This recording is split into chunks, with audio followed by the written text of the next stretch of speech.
Thomas, thanks again for your time. Straight away, let's get it out there. It's a repeat of the final in the playoff final. So, revenge on your mind tomorrow? I agree. We can't get around that in any way. Of course, it's a repeat of the playoff final. It is. For me, that's in the past. That's history. What we can affect and do something about is the game tomorrow, which is a huge opportunity for the team and the club to write history. We really would like to go into the quarterfinal. We've never been there before, so all my focus is on that. I said after the playoff final 2 months ago, congratulations to Scott Parker, his staff, and the players, and Fulham as a club. But since then, we moved on, they moved on, and now we're playing a fourth round, Carabao Cup. Yeah, for a place in the quarterfinals. And arguably, you're in a better position than they are. I mean, okay, they got promoted, so they're a Premier League club. You started well in the Championship, and you're at home, and you've already beaten Premier League sides to get this far. Fulham have not started well, and seemingly their manager was criticised a bit by his own owner this week.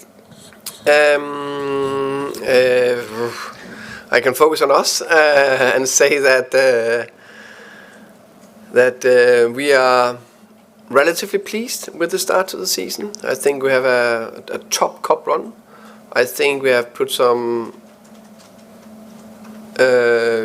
overall good performance in the first 3 games. So I agree. I think we're in a good place. We always wanna improve and wanna do better. That's what I'm focusing on. I guess when you started here against Wycombe on this cup run, and you looked at what September had in terms of games every midweek, if you got through every weekend, probably it looked quite daunting. But now with this being put to bed until December, if you get through to the quarterfinals, you're 3 games from Wembley, and chance to, as you say, create some real history here by winning something. Exactly, and I think, I think every footballer or coach or who's involved in this beautiful sport like to, in a way, change history or be a part of history or doing something special, and we all really would like to achieve that first bit by qualifying us to the quarterfinal. That's why it's a big game for us, and then it's also about juggling two tournaments where we like to do well in both. And that's a tough one, but we are prepared, and we are really looking forward to a good game, a London derby against Fulham.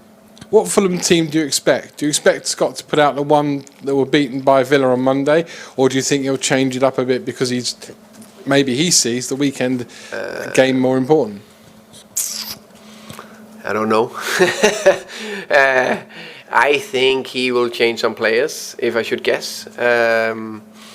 But I think I'm pretty sure they'll put a very strong side out there. So we're going to have hopefully another top game between Brentford and Fulham. Are you surprised at how well your team have done in this competition and this season so far? If we talk about this competition, of course, when you play Southampton and then you look at the lineup and it's a full strength Southampton side, I was not surprised, but really pleased with the performance we put up against them. I think we performed fine, but not as good against West Brom, who was another Premier League side who, maybe mixed the team a bit.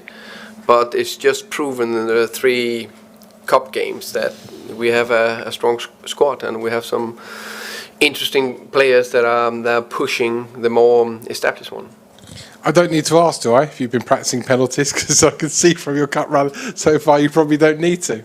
Now, as I said after the 2 penalty shootouts, that it was good that all the practicing we put in to the playoff games, it paid off a bit. So let's see. We're prepared if we should go to a penalty shootout tomorrow. I love watching penalty shootouts. Do you enjoy it as a manager?